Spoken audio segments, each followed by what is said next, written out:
जय माता लक्ष्मी दोस्तों। 24 फरवरी 2024 माघ मास की पूर्णिमा तिथि की रात सोने से पहले दिया का यह उपाय करेगा आपको धनवान। यह एक अद्भुत उपाय है। इस पवित्र मौके पर माता लक्ष्मी जी के आशीर्वाद से ही नहीं बल्कि आपके जीवन में धन की वृद्धि होगी और आप करोड़पति हो जाएंगे। आपका घर खुशियों से भर जाएगा और आपकी सभी मनोकामनाएं पूरी होंगी। इस दिन आपकी पूजा और साधना क्रिया का विशेष है, क्योंकि शास्त्र में यह लिखा है कि माघ पूर्णिमा के दिन माता लक्ष्मी जी धरती पर वास करती है और उनकी कृपा से ही भक्तों पर अद्भुत आशीर्वाद बरसता है। आप वेद पुराण के अनुसार एक दीपक को पूर्णिमा की रात रखें और उस प्राचीन उपाय को अपनाएं, तो जल्द ही आपको माता लक्ष्मी जी का आशीर्वाद हासिल होगा। इस छोटे से करने के पश्चात आपके जीवन में धन की वर्षा होगी और आपके जीवन के सभी क्षेत्रों में सफलता मिलेगी। आपके जीवन में वाले धन में वृद्धि होगी और आप सभी कार्यों में समृद्धि हासिल करेंगे। इस माघ पूर्णिमा के उपाय से न केवल आपके जन्म जन्मांतर की गरीबी परेशानी और कष्ट दूर होंगे, बल्कि आपके जीवन में नए रूप से समृद्धि और सफलता का सफर शुरू होगा। धन का आगमन होने से आपकी आर्थिक स्थिति मजबूत होगी और आप दिन रात करेंगे। रुपए पैसों पर राज। इस उपाय के अलावा इस जरूरी दिन को ध्यान से बिताएं और माता लक्ष्मी पूजा अथवा ध्यान में रहे। माघ पूर्णिमा का यह विशेष दिन आपके जीवन में नए और समृद्धि की ओर पहुंचने का एक अद्वितीय अवसर है। धन और समृद्धि के साथ साथ इस दिन को आप आत्मा के साथ मेल करने और अपने आत्म विकास में समर्थ बनने का भी एक अद्वितीय अवसर मान सकते हैं। इस पवित्र दिन को सत्य, न्याय और दया के साथ गुजारने से आपका मानवीय और आध्यात्मिक विकास होगा। माघ के इस जरूरी अवसर को सही रूप से मनाकर आप न केवल धनी बनेंगे, बल्कि आप अपने मन संतुलित, खुशहाल और आत्मनिर्भर बनाएंगे। यह दिन आपके जीवन को सार्थकता और उद्दीपन की हो सकता है और नए सपनों की ऊंचाइयों तक आपका मार्ग प्रकाशित कर सकता है। मार्ग शीर्ष पूर्णिमा के इस शानदार मौके पर धरती पर भगवान विष्णु के एक अद्वितीय अवतार भगवान धन्वंतरी का उत्सव भी होता है। इस अवतार की पूजा करने से आपको रोग मुक्ति, आरोग्य और दीर्घायु कठिनाई का सामना की शक्ति मिलती है। इस दिन वृत्तियों में सफलता हासिल करने के लिए भी माघ पूर्णिमा का जरूरी रोल होता है। यह आपको व्यापार और कर्म क्षेत्र में उन्नति की ओर प्रेरित कर सकता है और आप अपने स्थानीय समुदाय में भी सकारात्मक परिवर्तन ला सकते हैं। माघ पूर्णिमा के अद्वितीय माहौल में आप अपनी आत्मा को समर्थ, नीतिनिष्ठ और साहस बना सकते हैं। यह समय है प्रधान और सुधारों के लिए और अपने समर्थन के माध्यम से अपने प्राकृतिक गुणों को खोज सकते हैं। सारी शक्ति, समृद्धि और आत्म विकास के साथ इस माघ पूर्णिमा को एक सांस्कृतिक, आध्यात्मिक और आर्थिक रूप से समृद्धि और सफलता का नया आरंभ बनाएं। माघ पूर्णिमा पर कई दुर्लभ संयोग बन रहे, ऐसे में इन दो जगहों पर चुपचाप दीपक जलाकर छोड़ दें। इससे मृत्युदंड, पितृदोष, महाकाल, सर्प दोष, शनि, राहु सब कुछ होगा खत्म। किस्मत चार चांद। महालक्ष्मी दौड़ी दौड़ी चली आएंगी, कंगाल भी होंगे। धनी दोष तो आज हम आपको बताएंगे। दीपक जलाने के इतने ज्यादा फायदे आपको अपने जीवन में मिलते हैं और किस तरह आपको दीपक जलाना चाहिए, कौन सी दिशा में, जिससे आप बहुत ज्यादा तरक्की हासिल हो सके और अपने जीवन में सभी बाधाओं को खत्म कर सके। सबसे पहली बात तो आपको ध्यान में रखनी चाहिए कि अपने घर के मंदिर में रोजा आपको जलाना चाहिए। कभी भी ऐसा ना हो कि आपने दीपक ना जलाया हो, क्योंकि घर के मंदिर में रोजाना दीपक बहुत ही जरूरी होता है। इसी से आपके घर से सभी नेगेटिव एनर्जी बाहर निकलती है। अगर आप कोई भी दीपक नहीं जलाते हैं घर के मंदिर में या फिर अपने घर में शाम के समय, तो इससे आपके घर का वातावरण बहुत ज्यादा नेगेटिव तो होता ही है। आपके घर की परेशानी भी बहुत ही ज्यादा बढ़ने लगती है। घर का जो मुखिया होता है उसे बहुत ज्यादा मेहनत करनी पड़ती है। इसकी वजह से घर का मुखिया डिप्रेशन और टेंशन में पहुंच जाता है। शाम का समय में ज्यादा जरूरी समझा जाता है और जो लोग शाम के समय कभी भी घी का दीपक या फिर तेल का दीपक अपने घर में नहीं जलाते हैं, तो उनके घर में सदैव ही मुसीबत बनी रहती है। मतलब कि एक मुसीबत से निकलते हैं तो दूसरी मुसीबत में उससे पहले ही फंस जाते हैं और सदैव ही धन की समस्या, परेशानियां बढ़ती रहती हैं। उनके जो बच्चे वह भी उनके खिलाफ होने लगते हैं, उनका कहना बिल्कुल भी नहीं मानते हैं। इसी तरह पूरा माहौल ही दुखपूर्ण होने लगता है। काफी लोग इन चीजों को मानते भी हैं, परंतु जानते हुए भी उपाय नहीं कर पाते हैं और भूल जाते हैं। उन्हें इन चीजों से होने वाले नुकसान के बारे में पता नहीं होता है। इसीलिए रोजाना आपको एक घी का दीपक या फिर तेल का दीपक जलाना बहुत ही जरूरी होता।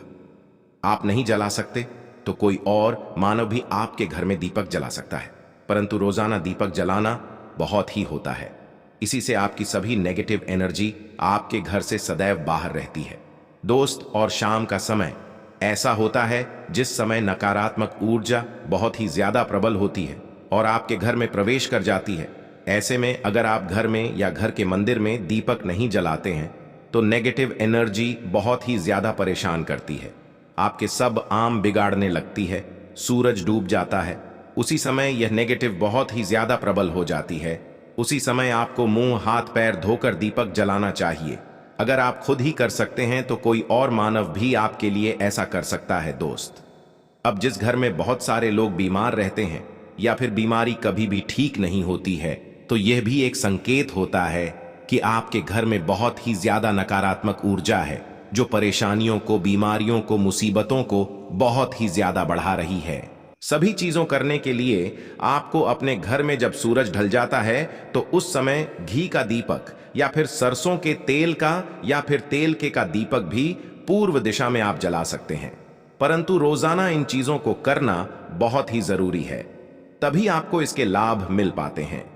अगर आपके घर में धन से जुड़ी, नौकरी व्यवसाय से जुड़ी हुई कोई भी समस्याएं हैं, अगर ऐसी समस्याएं बहुत ही होती हैं तो अपने घर के उत्तर दिशा में रोजाना ही घी का दीपक जलाना चाहिए। इसे एक भी दिन मिस ना करें। अगर आप रोजाना दिशा में घी का दीपक जलाते हैं तो इससे आपकी धन से जुड़ी हुई समस्याएं खत्म हो जाती हैं। जिन लोगों को नहीं मिलती है तो उनको भी नौकरी मिलने लग जाती है। और अगर वही मानव जिसको परेशानी है और वहीं अगर रोज जलाता है तो इससे मिलने वाले फायदे और भी ज्यादा हो जाते हैं।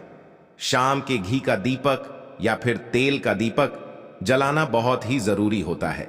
आप कभी भी इन चीजों को नजरअंदाज ना किया करें, क्योंकि इन्हीं से जीवन में परेशानियां होती हैं और आपको मुसीबतों का सामना करना पड़ सकता है।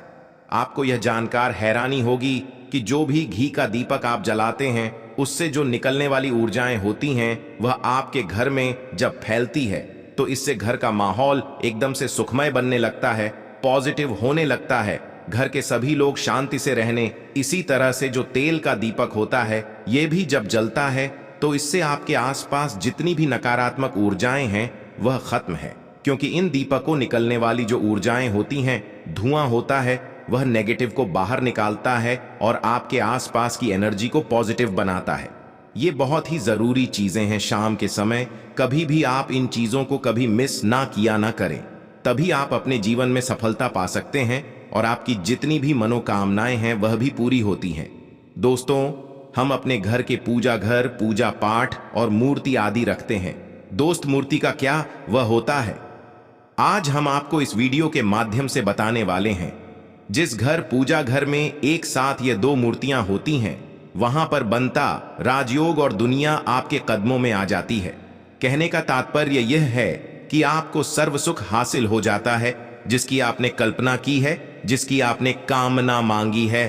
दोस्तों, घर के पूजा घर में हम पूजा करते हैं, पूजा पाठ कर रहे हैं और पूजा पाठ के माध्यम से कुछ चीजें देखने और मनाने आदि का प्रयत्न करते हैं ताकि हमें उस पूजा फल हासिल हो जाए और हम उसी अनुरूप घर के अंदर मूर्ति आदि लगवा है ताकि हम उन देवी देवताओं का सुंदर मुख सके और उनका आशीर्वाद हासिल कर सके।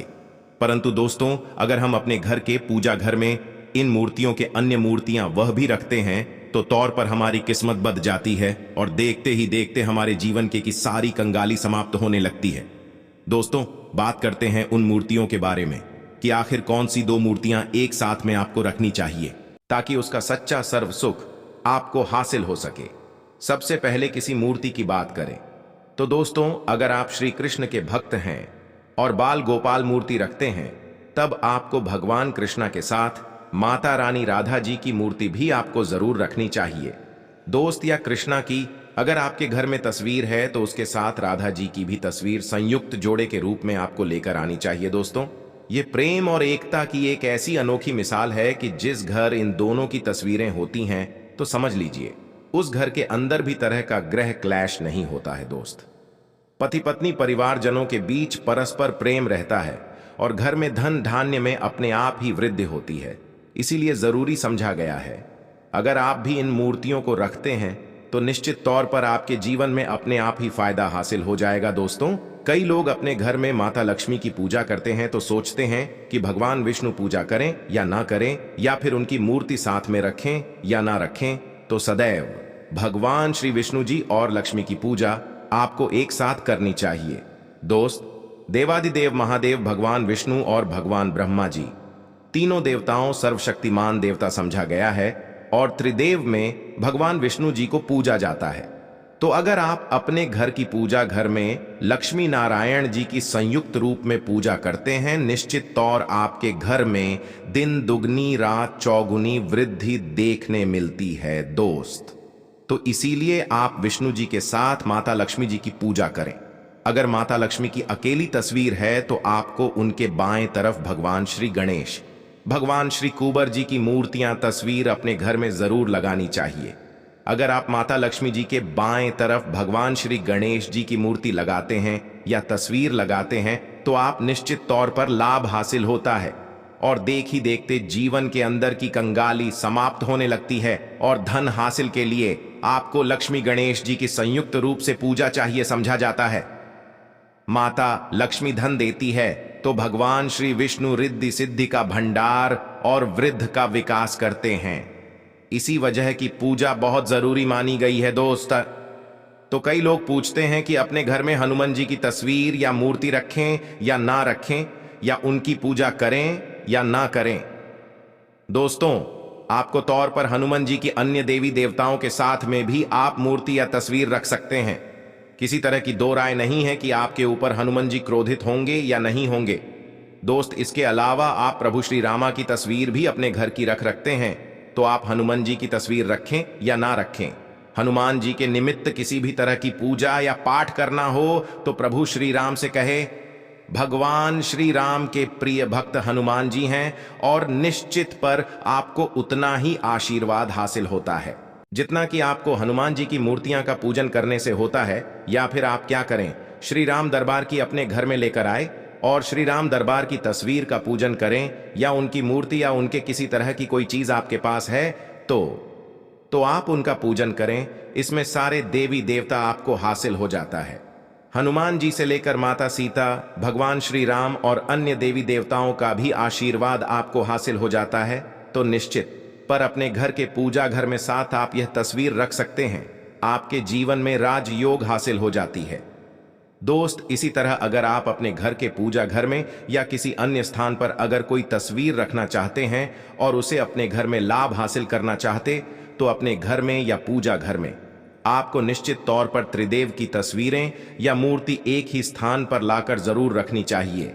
ब्रह्मा, विष्णु और महेश तीनों की संयुक्त रूप से इनकी एक साथ अपने घर के मंदिर में या अपने घर में कहीं लाकर रख देनी चाहिए। समझा जाता है कि इन तीनों देवताओं के एक साथ दर्शन करने मात्र से हमारे बड़े से बड़े विघ्न और बड़े से बड़े कष्ट ऐसे ही समाप्त हो जाते हैं। इसी वजह इन तीनों साथ में तस्वीर या मूर्ति लाकर आपको पूजा जरूर करनी चाहिए। दोस्तों, अब बात करते हैं कि कुछ ऐसी तस्वीरें होती हैं या ऐसी मूर्तियां होती हैं जिनको आपको अपने घर के पूजा घर में स्थान ही नहीं देना चाहिए। अगर आपने मूर्ति को अपने घर के पूजा घर में दिया है तो समझ लीजिए कि आपको कंगाली का सामना करना पड़ेगा, फिर देवी देवताओं के क्रोध का सामना करना पड़ेगा। दोस्त, एक बात बता दें कि मैं कभी भी विषम संख्या में गणेश जी की मूर्तियां ना रखें, जैसे कि 1, 3 या 5। ऐसे रखना अशुभ समझा जाता है। 2 मूर्तियों को एक साथ रखना शुभ समझा गया है। अगर आप केवल गणेश जी की मूर्ति रखते हैं तो इसके अलावा किसी भी तरह की मूर्ति आपको नहीं रखनी चाहिए। दोस्त, और स्थापित करते ध्यान दें कि जो चेहरा सदैव घर के मुख्य दरवाजे की तरफ होना चाहिए ताकि आपको अच्छे और सच्चे धन लाभ ही हासिल हो। और इस घर अंगूठे से बड़े आकार का शिवलिंग आपको भूलकर भी नहीं रखना चाहिए। सदैव एक छोटा सा शिवलिंग रखें और इससे ज्यादा शिवलिंग आपको नहीं रखना चाहिए। दोस्त, वैसे तो आपको अपने घर में शिवलिंग रखना ही नहीं चाहिए, उसके पश्चात भी अगर आप रखते हैं तो अंगूठे के आकार से बड़ा आप नहीं रखना चाहिए। आप छोटा रख दें और ध्यान रखें कि एक से ज्यादा शिवलिंग आपको भूलकर भी नहीं रखने हैं। अगर आप रखते हैं तो शिवलिंग के ऊपर आपको तुलसी भूलकर भी अर्पित नहीं करना चाहिए। अगर आपने शिवलिंग रख लिया है और उस पर तुलसी अर्पण कर दी है तो देवी देवताओं के क्रोध का आपको सामना करना पड़ेगा। दोस्त, मंदिर में सदैव अगर आप हनुमान जी की तस्वीर रखना चाहते हैं, आप हनुमान जी के अनन्य भक्त हैं, तो बैठे की मूर्ति ही रखें। बजरंग बली रुद्र भगवान शिव के अवतार हैं, उनकी भी शिवलिंग की तरह ही रखें। दोस्त, इसी तरह अगर माता दुर्गा की तस्वीर आप अपने घर में लेकर आना चाहते हैं और चाहते हैं कि माता दुर्गा की तस्वीर के माध्यम से आप अपने जीवन में समृद्ध, तो दोस्त भूलकर भी आपको माता दुर्गा की अवस्था की तस्वीर, जैसे कि महिषासुर का वध करते हुए या क्रोधित अवस्था में माता लक्ष्मी की माता की तस्वीर लाकर आपको उनकी पूजा नहीं करनी चाहिए। दोस्तों, सदैव शांत और सुंदर मुख वाली तस्वीर ही अपने घर के अंदर लाकर पूजा करनी चाहिए। बहुत ही शुभ और मंगलकारी समझा जाता है। दोस्त, इस बात का ध्यान रखें कि अगर आप अपने घर में मूर्तियां रखते हैं तो आपको भूलकर भी टूटे हुए चावल नहीं चढ़ाने का ही चाहिए। आप हल्दी में चावल को पीला करके ही वह चावल चढ़ाएं, परंतु टूटे हुए चावल आपको भूलकर भी माता लक्ष्मी को या अपने घर में देवी देवता को नहीं चढ़ाने चाहिए। दोस्त, तरह इस बात का भी ध्यान रखें कि अपने घर के मृत परिजनों या पूर्वजों को मंदिर में स्थापित ना करें। ऐसा करना अशुभ समझा जाता है और अगर आप ऐसा लगातार कर रहे हैं तो निश्चित तौर पर आपके परिवार के ऊपर दोष लग सकता और पितरों का दोष लग सकता है। पूजा एक अलग स्थान पर की जाती है, घर के मंदिर में उनको स्थापित नहीं किया जाता है। दोस्त, इसी तरह भगवान भैरव की तस्वीर या भगवान शनिदेव की, राहु केतु इस तरह की अपने घर में ही नहीं लेनी चाहिए। प्रतीकात्मक रूप से आप घर के पानी रखने के स्थान पर उनकी पूजा कर सकते हैं, क्योंकि इनकी साधना तंत्र मंत्र और विशेष महत्व द्वारा की जाती है। घर के अंदर आप इनकी पूजा पाठ नहीं कर सकते। इनकी पूजा में किसी तरह की कमी रह जाती है तो उनको बहुत ज्यादा क्रोध आ जाता है। इनके क्रोध का आपको सामना करना पड़ता है। इसी वजह से आपको इस तरह की या मूर्तियां अपने घर के अंदर नहीं रखना चाहिए। और जो पहले हमने आपको बताया उस तरह की तस्वीर तो निश्चित तौर पर आप रखकर अपने जीवन में फायदा हासिल कर सकते हैं। आप माता लक्ष्मी के आशीर्वाद से अपने जीवन में धन आते देखेंगे। इस माघ पूर्णिमा पर माता लक्ष्मी के आशीर्वाद से इतना पैसा आएगा कि आपकी 7 पुश्तों तक रुपयों पैसों पर राज करेंगे। अगर आप अपने जीवन में इस माघ पूर्णिमा पर माता लक्ष्मी का आशीर्वाद पाना चाहते हैं तो कमेंट बॉक्स में जय माता लक्ष्मी अवश्य लिखें।